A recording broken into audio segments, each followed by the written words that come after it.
दोस्तों, इजराइल और ईरान का वॉर अब ख़त्म हो चुका है। दोनों ने सीज़ फायर का ऐलान कर दिया है और दोनों ने अब एक दूसरे के ऊपर मिसाइलों से या फिर फाइटर जेट से अटैक करना बंद भी कर दिया है। इस पूरे वॉर के अंदर एक ऐसा लेसन है जो भारत को भी सीखना चाहिए और भारत के लिए एक नहीं बल्कि मैं ये कह सकता हूँ कि वर्ल्ड के हर कंट्री को एक लेसन्स इसमें देखने को मिल रहा है। वो क्या है? आइए उसको समझने की कोशिश करते हैं। लेकिन उससे पहले दोस्तों, आपसे रिक्वेस्ट है कि आप हमारे चैनल को सब्सक्राइब कीजिए और हमारे वीडियो को लाइक और शेयर करना मत भूलिएगा।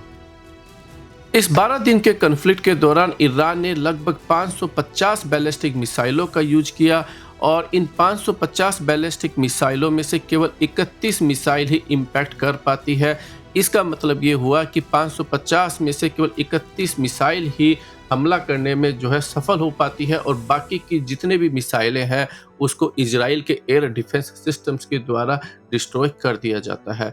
इसके अलावा ईरान ने लगभग 1000 ड्रोन्स का यूज किया और लगभग 99% जो ड्रोन्स हैं उनको भी इजराइल के एयर डिफेंस सिस्टम्स के द्वारा डिस्ट्रॉय कर दिया गया। इससे पता चलता है कि इजराइल के पास में बहुत ही कैपेबल एयर डिफेंस सिस्टम्स मौजूद हैं। दूसरी तरफ अगर हम इजराइल को देखते हैं तो इजराइल ने अपने हमले के लिए किसी बैलिस्टिक और क्रूज मिसाइल का यूज नहीं किया बल्कि अपनी एयर फोर्स का यूज किया और उसकी फाइटर जेट्स ने प्रिसीजन स्ट्राइक के साथ में जो ईरान के जो न्यूक्लियर इंफ्रास्ट्रक्चर और जो दूसरे टारगेट्स है उसको डिस्ट्रॉय किया। अब यहाँ पर एक बात देखने को मिलेगी कि इजराइल ने मिसाइलों का नहीं बल्कि F-35 जैसे फाइटर जेट्स का यूज किया। आप सभी जानते हैं कि F-35 एक American stealth 5th generation fighter jet है। इजराइल ने इसी फाइटर जेट का बड़ी प्रिसीजन के साथ में ईरान के जो न्यूक्लियर इंफ्रास्ट्रक्चर और जो दूसरे टारगेट है उसको डिस्ट्रॉय किया और ईरान जो है वो इनको डिफेंड करने में और इसको इंगेज करने में बिल्कुल ही फेल हो जाता है। तो यहाँ पर ये बात क्लियर हो जाती है कि मिसाइलों के ज़माने में भी आज भी जो है 5th जनरेशन जैसे स्टील्थ फाइटर जेट का ज़माना है वो जो है यूजलेस नहीं हुए हैं और चाइना और यूएस जैसी कंट्री जो है 6th जनरेशन फाइटर जेट्स के ऊपर काम कर रही है और उसको बड़ी संख्या में इंडक्ट करने का भी उनका प्लान है। इसके अलावा जब यूएस ने भी ईरान के न्यूक्लियर इंफ्रास्ट्रक्चर पर अटैक किया तो उसने अपने B-2 बॉम्बर्स का यूज किया और उसके अलावा 125 जो मिलिट्री प्लेन्स है जिसके अंदर फाइटर जेट्स और जो दूसरे टाइप के जो जेट्स है उसका यूज किया और कुछ जो है टॉमोक मिसाइलों का भी यूज किया। लेकिन 125 जेट्स का यूज करना ये बताता है कि अभी भी मिसाइलों में और जो दूसरे जो क्रेडिबल एयर डिफेंस सिस्टम्स के होने के बावजूद भी फाइटर जेट्स जो है वो आज भी यूज किए जा सकते हैं और प्रिसीजन स्ट्राइक के अंदर उनका आज भी कोई मुकाबला नहीं है।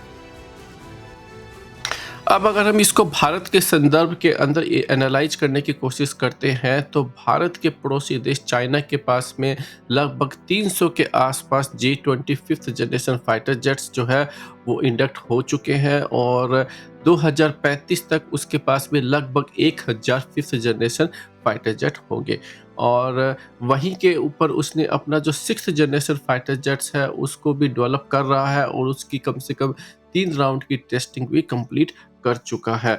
अगर हम अपने पड़ोसी देश पाकिस्तान की बात करते हैं तो वो अपना जो पहला 5th जनरेशन फाइटर जेट्स है वो चाइना से 2 या 3 सालों के अंदर एक्वायर करने वाला है और वो टर्की के जो कान 5th जनरेशन फाइटर जेट है उसको भी को डेवलप के ऊपर काम कर रहा है। तो आने वाले 4 से 5 सालों के अंदर हो सकता है कि पाकिस्तान जैसी कंट्री भी 2 5th जनरेशन फाइटर जेट्स को ऑपरेट करे।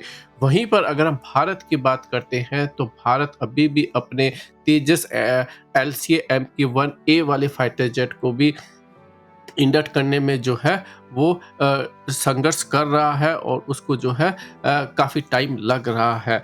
और जहाँ तक हम 5th जनरेशन फाइटर जेट की बात करते हैं तो भारत के पास में अभी भी कोई भी जो है ऑप्शन भारत को नज़र नहीं आ रहा है।